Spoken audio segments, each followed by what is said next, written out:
Hey everyone, I decided to sit down and make this video. I've been thinking about making it for a while, but today I decided to sit down and put it together. But today we are going to discuss a guide for worshiping Lilith and working with Lilith if you are a male. There are a lot of people and occultists who say that men cannot safely work with the dark goddess. And in most cases, that is doomsaying. There are exceptions, though. If you do not feel the call to the dark goddess, but you still keep pushing it, trying to work with her, trying to invoke her, you try calling up on her through Hebrew god names and things like that, you're going to have a rough time and you might get taken out because of it. Lilith chooses her own. From my personal experience, I was a theistic Satanist and occultist for, I think it was like 16, 17 years. And then it was like the presence of Lilith took over everything else, took over all the other energies I was working with. It was like she devoured those and set herself up in that position. So I went through what I would like to call the call of Lilith. And it's very few people, very few men that she calls to like that with such intensity. But if it does happen, these tips are for you men who she reaches out to in such a manner. She can come to you in dreams, in waking reality. But I'm going to do a bit of storytelling here, mixed with the tips that I give. It all started out a long time ago. I did a offering to the dark goddess Lilith because one of my friends was wanting to find a girlfriend, and I was like, who better to call upon to woo someone than the dark goddess herself? And me and him went down to a creek and we brought a bottle of wine and I offered it to her and I asked her to bring someone into his life. And not a week later, he met someone and they had a few kids together. And I believe they got married last I checked.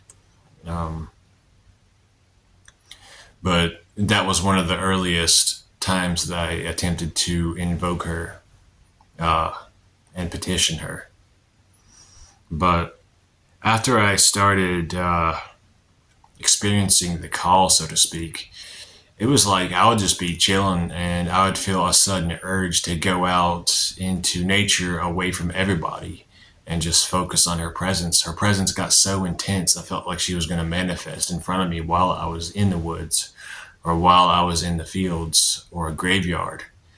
And it's a intoxicating energy. It's an energy that you would rather be dead than live without. That's how intense and addicting Lilith's essence and energy is. And it's no wonder that she has followers all around the world, worshipers all around the world, both men and women. Mostly women worship her, but there are a few men, including myself. And a lot of my videos, you'll see me end it with Ave Lilith. And there's a reason for that. She's my matron goddess. She is my top tier. And I will not apologize for that. And I will not change that for the rest of my days on this earth. Have a list of offerings. And I also wanted to say that her energy will ebb and flow.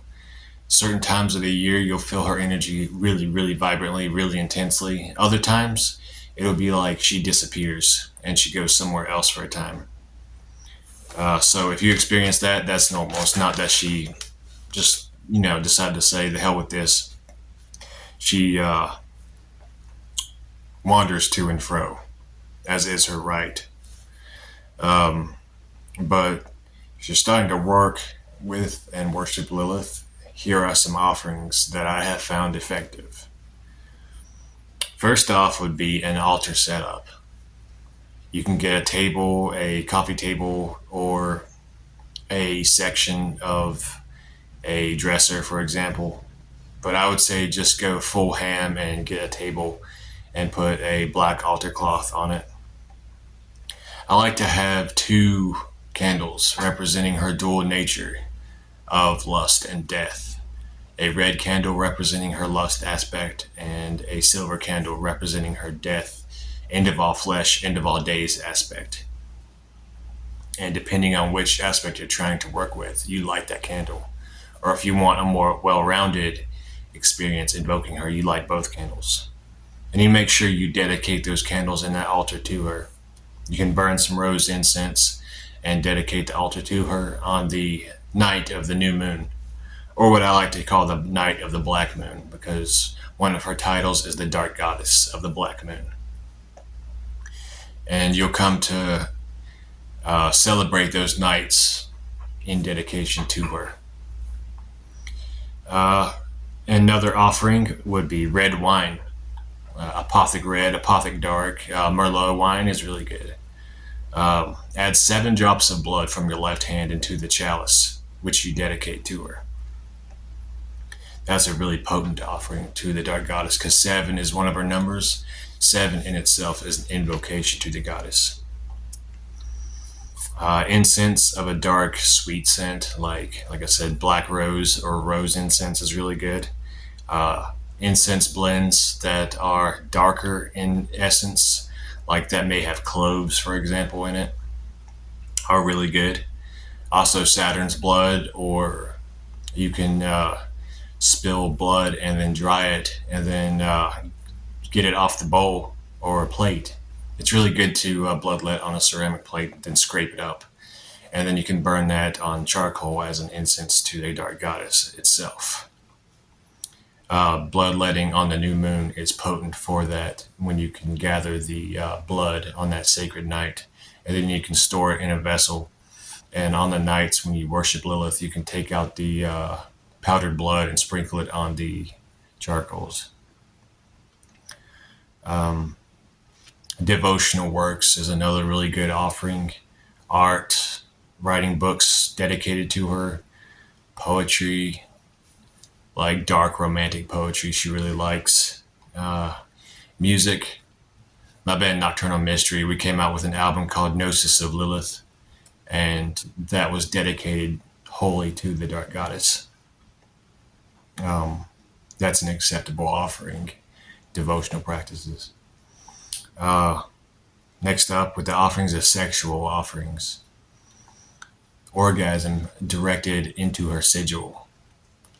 When you are having sex, either with a partner or you're doing solo play, when you approach orgasm, close your eyes and visualize the dark goddess's sigil, any of them that you feel drawn to, and upon orgasm, see that sigil light up in your mind and ignite and force all that orgasm energy up your spine into the darkness of your mind, and see that sigil catch on fire with potency and energy, and that will energize the dark goddess herself, and is a quite potent method of offering and devotion to her. And you'll find that many times if you do this in that state of no mind, in that state of trance after orgasm, she will whisper secrets to you, occult secrets. Maybe sometimes you'll get visions, or you might get even a name that she wishes to call you by if she chooses you as her own. Graveyard sex is another good one. The graveyard and having sex in a graveyard is a combination of energies that is very conducive to invoking her presence, because she is a combination of Saturn, of Venus, of sex and death and lust and chaos, and all that combined. It just hits perfectly if you have a good graveyard sex rite. It really attracts the notice of the dark goddess and will draw her to favor you in your endeavors. Another one is offering up a vessel for Lilith to come through.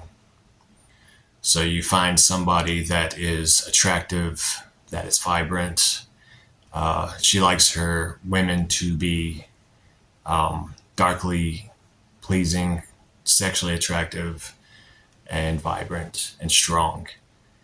And if you find someone like that, they can open themselves up as a vessel for the dark goddess to come through and speak to you and interact on the physical plane with you. She really enjoys that. So that's something to consider later on down the line when you develop a closer interaction, communion, and relationship with the dark goddess. After, if you do the ritual with someone and Lilith does come through the person and you do consummate that relationship, you can anoint her candles with the sexual fluids of that interaction. And it's a really potent form of devotion and offering and link. What she gives. Skill in lovemaking is one.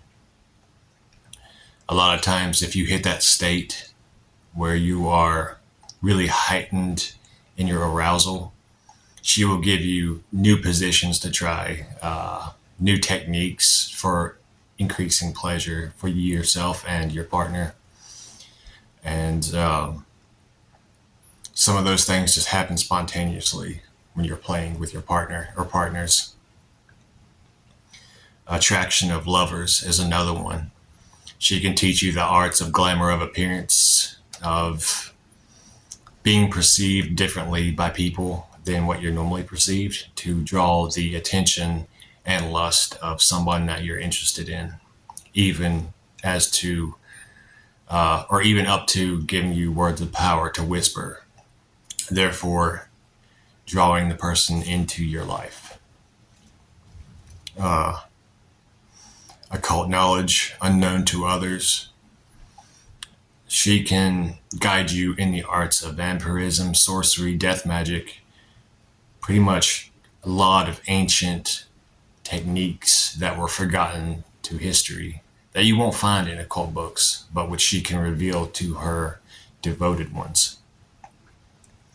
Wisdom on apotheosis is another one. Vampiric gnosis. Most of what I know concerning vampirism came directly from her. I teach 5 different types of vampirism: sanguine, shadow, psychic, sexual, and spiritual vampirism. Most of those I did not get from a book. I did not get from reading some author. I got it from invoking the dark goddess and vampiric entities, and they taught me one-on-one these techniques, which I decided to share with the world. And I see that also as a devotion from me to her, just giving back what she has taught me. So she can guide you in vampiric practices for sure, because she is a mother of vampires, a dark goddess of vampires. Protection is another one. She will be aware of anyone who has ill thoughts about you, anyone who slanders you, anyone who has ill intent towards you. You might not see it, but she sees it. And she will make that person's life a living hell until they cease what they're doing, or until they get out of your life, or until they pass on. The cursing of enemies, known and unknown. As I said a couple seconds ago, sometimes there's people who are talking shit that you don't know about. And you can say a prayer to Lilith to influence those people to shut the fuck up, basically. And that's effective. Also, on another level, for those truly devoted to her, if you find someone who you're interested in and they are deceitful to you, Lilith will keep an eye on that. And if Lilith does not like the person, they will get yeeted out of your life pretty quickly and in pretty dramatic fashion.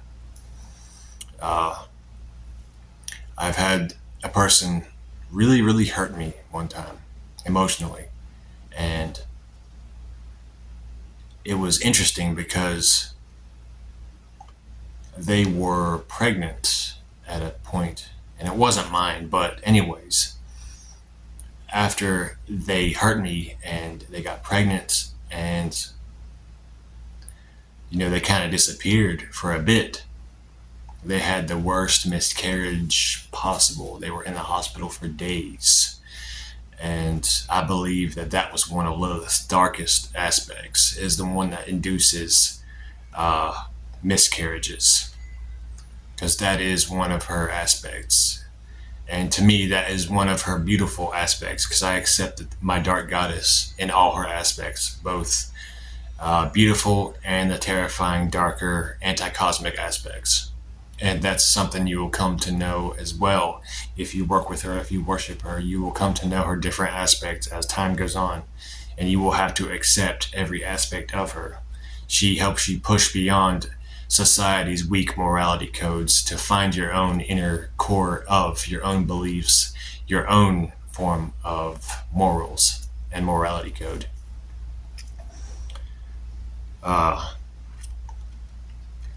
What she requests in return: devotion. She is the superior lover. If you step down this path, you will have to hold her at the top of your list of entities that you work with, deities. You will come to love her more than you love any being in existence, both mortal and otherwise. And if you walk down that path, she is to be held higher in regard than any other being, and she will let you know this in time. As a form of sacred devotion, sacred love between divinity and mortal, that most people don't even step to because they're terrified of it, because they're afraid of losing themselves to an energy, to a being. But it is a path of devotion. It is a path of learning. The followers of Lilith are beautiful, powerful creatures. And we are many. We have eyes in all locations. And we will not stand for the mocking of our goddess. We will not stand for the binding of our goddess. And we are not to be trifled with. But I think that about covers it for this video. It's been a long time in the making, and I think it had to be made today. But I hope this video sheds light on some of the practices of the worshippers of Lilith who are men. And if you're called down that path, reach out to her. Eternally hail the Dark Goddess.